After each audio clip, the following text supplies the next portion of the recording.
इस चैनल पे अभी तक मैंने गिव अप नहीं किया है, और एफसी बार्सिलोना ने मेरी होप्स को मार ही दिया, क्योंकि एक तो हमारे कैंप नाउ के इतने चुतियापे चल रहे हैं दोस्तों, क्या पता, मतलब कैंप नाउ एक बैकलॉग बन चुका है किसी गवर्नमेंट एग्जाम वाले बंदे की तरह। मतलब जैसे होता नहीं है कि आपका पेपर है और फिर आपको पता चला अरे मेरा ये चैप्टर पड़ा है, थोड़ा डिले और कर देते हैं, थोड़ा डिले और कर देते हैं, बस आप वही डिले करवा रहे हैं।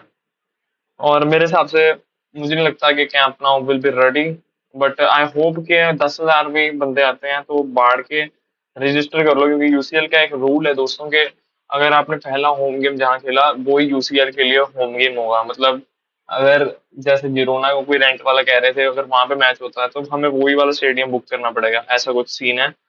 बाकी फर्मिन लोपेस टू चेल्सी के आसार दिख रहे हैं, बार्सिलोना ने बोला है वो बीच में नहीं आएंगे अगर फर्मिन लोपेस टू चेल्सी होगा। और फर्मिन लोपेस टू चेल्सी इसलिए कई कई फैंस कह रहे हैं हो सकता है ये पेन के पढ़ा है मैंने, एक्चुअली मैं पढ़ रहा था अभी, और मैंने किताब फेंकी की साइड में, मैंने कहा यूट्यूब चैनल जिसे 4 लोग देखते हैं उनमें से एक मैं ही होता हूँ, उनके लिए वीडियो बनाए। खैर टॉपिक से वापस से भटक रहा हूँ मैं।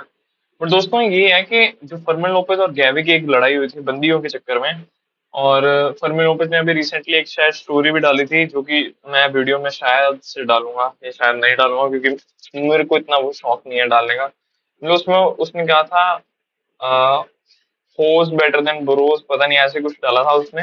बट आसार यही है कि हो सकता है फर्मिन लोपेज गैवी और फर्मिन लोपेज के बीफ के चक्कर में चेल्सी छोड़े। बाकी तो मुझे लगता नहीं है इस टीम से उसे कोई दिक्कत है। बट बार्सिलोना को दिक्कत हो सकती है अगर फर्मिन लोपेज छोड़ गया, क्योंकि डेनी ऑल्मो ऑलमोस्ट कभी काम नहीं आया हमारे पिछले सीजन में ज्यादातर तरीके में। मतलब वो लगभग सेमीफाइनल में उसने गोल मारा था, बट जहां बड़े ओकेजन्स थे वहां फर्मिन लोपेज ही दिखा था हमें सब्स्टिट्यूट में आके। और अगर हम डेनी ऑल्मो की रिप्लेसमेंट को जाने देंगे तो हमसे बड़ा चूतिया क्लब कोई नहीं होगा। बट अगर हम जाने भी देते हैं तो दोस्तों मेरे हिसाब से 75 मिलियन से नीचे नहीं लेना चाहिए फर्मिन लोपेस के लिए। बाकी आपके क्या ओपिनियन है, आप कमेंट्स में बताइए। और मैंने यूनाइटेड को काफी फॉलो करना शुरू किया है इस सीजन। पिछले सीजन में मैंने उनके कुछ गेम्स देखे थे, बट मैं प्रीमियर लीग इतना देख नहीं रहा था। बट इस सीजन उल्टा हो गया मेरा, क्योंकि ला लीगा के लिए ज्यादा उठना पड़ता है, इसलिए मैं रिप्ले देख रहा हूँ बार्सिलोना के मैचेस के। बट बार्सिलोना ने भी बहुत बढ़िया कमबैक किया था लेवेंटे के अगेंस्ट, बट मैं उस गेम की बात नहीं कर रहा, मैं पैसिमिस्ट इंसान हूँ दोस्तों, तो इसलिए मैं मैन यूनाइटेड पे जाऊंगा। दोस्तों फुलहम वाली गेम में मुझे लगा जो बेंजामिन सेस्को को लोग हाइप कर रहे हैं और जो अभी एक्सपेक्ट कर रहे हैं कि वो आके हैट्रिक मार दे, मुझे लगता है जब तक आप स्ट्राइकर के पैर में बॉल नहीं डालेंगे तो वो गोल कैसे मारेगा। सिंपल सिंपल है। भले वो हॉयलैंड हो, मैं ये नहीं कह रहा हॉयलैंड की ये दिक्कत थी कि, मतलब हॉयलैंड की और भी दिक्कतें थी, बट सेस्को की क्या दिक्कत है? अब सेस्को को तो तुम बॉल नहीं दे रहे पैरों में। और एक वैसे कई लोग कह रहे हैं फ्लिप काट काट के जो उसने वो घटिया सा पास दे दिया था उसको, पैट्रिक एवरा, नहीं पैट्रिक एवरा कह रहा हूँ, अरे कौन था यार वो डोरगू को उसको उसको दिया था। और ऐसे ही सेस्को ने कुछ 2-3 फ्लॉज और किए थे, बट मुझे लगता है he will be a great striker provided अगर ये टीम एज अ टीम खेले। मुझे लग रहा है यूनाइटेड अभी भी उनका वही पिछले सीजन वाला प्रॉब्लम है कि गोल्स मारने में एकदम चोक कर डाल रहे हैं, और अभी भी इनके पास इंडिविजुअल्स ज्यादा, टीम नहीं है। बार्सिलोना टीम की तरह खेलती है, अगर मैन यूनाइटेड को रूबन एमरिम टीम की तरह बना दे तो चुमेश्वरी हो जाएगी ये टीम। और गैस मुझे लगता नहीं था मैं इस टीम की कभी भी बात करूंगा जिंदगी में, बट मुझे लग रहा है जैसे थॉमस फ्रैंक ने अडेप्ट किया है स्पर्स की टीम को, हमें उसके बारे में बात करना चाहिए। मतलब मैन सिटी वाली गेम में स्पर्स ने इतनी बढ़िया डिफेंडिंग की, वन डे वन और क्रिस्टियन रोमेरो इतनी बढ़िया डिफेंडिंग की, क्योंकि अटैक्स तो हमें दिखते हैं रिचार्लिसन की वो बाइसाइकिल की जो 50 रिले बन गए होंगे उस पे, बट जो डिफेंडिंग स्पर्स की इतनी सुधर गई है ना, मुझे लगता है they will be best defending अगर इस ऐसे ही खेले। अगर आगे सीजन में क्योंकि 2 गेम में हुई है, पता नहीं है 2 गेम में प्राइम आता है कई की टीम होगा, बट अगर ऐसे ही खेलते हैं तो Spurs can be also be contender for Premier league.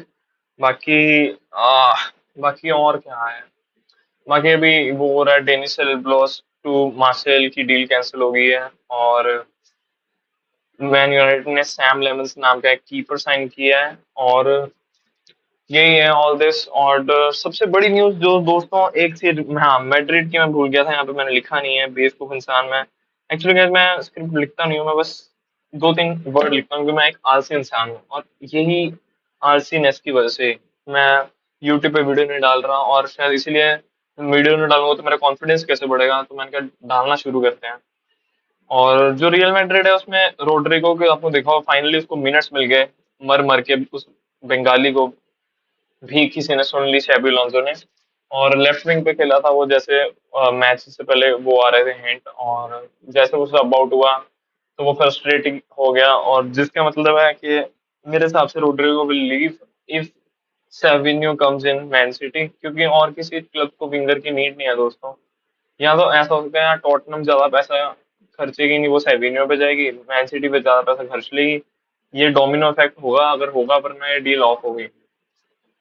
और एक और भी खबर आ रही है कि कोबी मेन्यू, जिसे Ruben Amorim I don't know क्यों नहीं खिलाया, सबसे बड़ा मुझे फ्लॉ लगता है फुलम वाली गेम का, सब्स्टिट्यूट्स भी बहुत घटिया की थी रूबन एमोरिम। मतलब आप कोबी मेन्यू अपने इतने बढ़िया प्लेयर को बेंच पे क्यों रख रहे हो, नहीं बन रही तो उसे बेच डालते भाई अभी तक। और ये लिंक्स आ रहे हैं कोबी मेन्यू के रियल मैड्रिड के साथ, पर मुझे पता नहीं है रियल मैड्रिड ऐसा क्यों कर रही है। उनके पास निको पास है, अभी कोमो पे लोन पे गया हुआ, वो अलग बात है। टॉटनहम में बिड भी डाली थी उस पे 70 मिलियन की, जो रिजेक्ट हो चुकी है। बट खैर दोस्तों, देखते हैं, रोड्रिगो है, निको पास है, कोबी मैनू है, और देखते हैं क्या मैन यूनाइटेड इस साल प्रीमियर लीग जीत पाएगी और मेरे जैसे दुखी फैंस का मन खुश कर पाएगी या नहीं। बाय।